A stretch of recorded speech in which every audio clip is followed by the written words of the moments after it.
नमस्ते दोस्तों, आज की कहानी है बीमार माँ की नसीहत। कल बाजार में फल खरीदने गया तो देखा एक फल की दुकान की छत पर एक छोटा सा बोर्ड लटक रहा था। उस पर मोटे अक्षरों से लिखा हुआ था, घर में कोई नहीं है, मेरी बूढ़ी माँ बीमार है, मुझे थोड़ी थोड़ी देर में उन्हें खाना, दवा और टॉयलेट कराने के लिए घर जाना पड़ता है।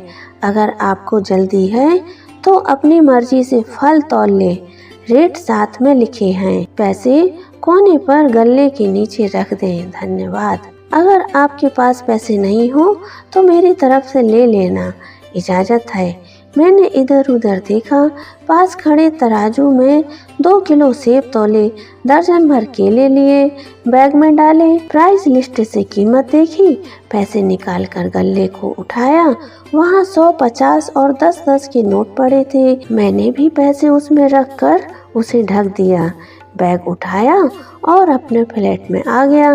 रात को खाना खाने के बाद मैं उधर से निकला तो देखा एक कमजोर सा आदमी, दाढ़ी आधी काली आधी सफेद, मैले से कुर्ते पजामे से रेहड़ी को धक्का लगाकर बस जाने ही वाला था। वो मुझे देखकर मुस्कुराया और बोला, साहब फल तो खत्म हो गए। उसका नाम पूछा तो बोला सीताराम। फिर हम सामने वाले ढाबे पर बैठ गए। चाय आई। वो कहने लगा, पिछले 3 साल से मेरी माता बिस्तर पर है, कुछ पागल सी भी हो गई है और मेरी कोई संतान नहीं है, बीवी मर गई है, सिर्फ मैं हूँ और मेरी माँ की देखभाल करने वाला कोई नहीं है, इसलिए मुझे ही हर वक्त माँ का ख्याल रखना पड़ता है।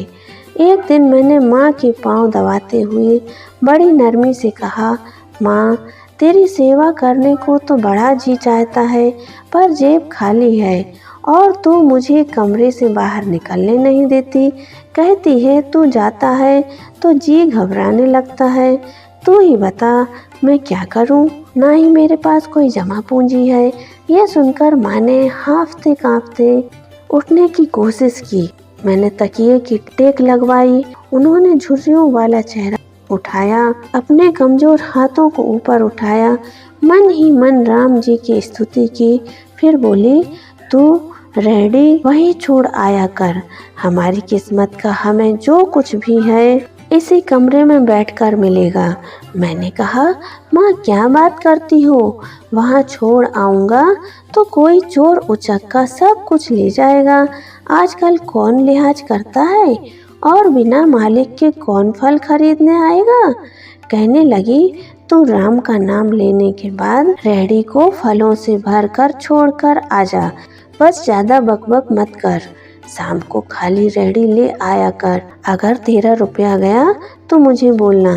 2.5 साल हो गया है भाई साहब, सुबह रेहड़ी लगा आता हूँ, शाम को ले जाता हूँ, लोग पैसे रख जाते हैं, फल ले जाते हैं, एक ढेला भी ऊपर नीचे नहीं होता, बल्कि कुछ तो ज्यादा भी रख जाते हैं। कभी कोई माँ के लिए फूल रख जाता है, कभी कोई और चीज। परसों एक बच्ची पुलाव बनाकर रख गई, साथ में एक पर्ची भी थी।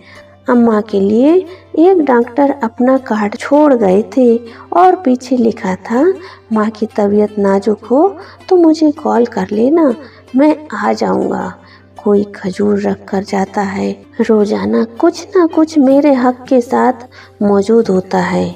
ना माँ हिलने देती है, ना मेरे राम कुछ कमी रहने देते हैं। माँ कहती है, तेरे फल मेरा राम अपने फरिश्तों से बिकवा देता है।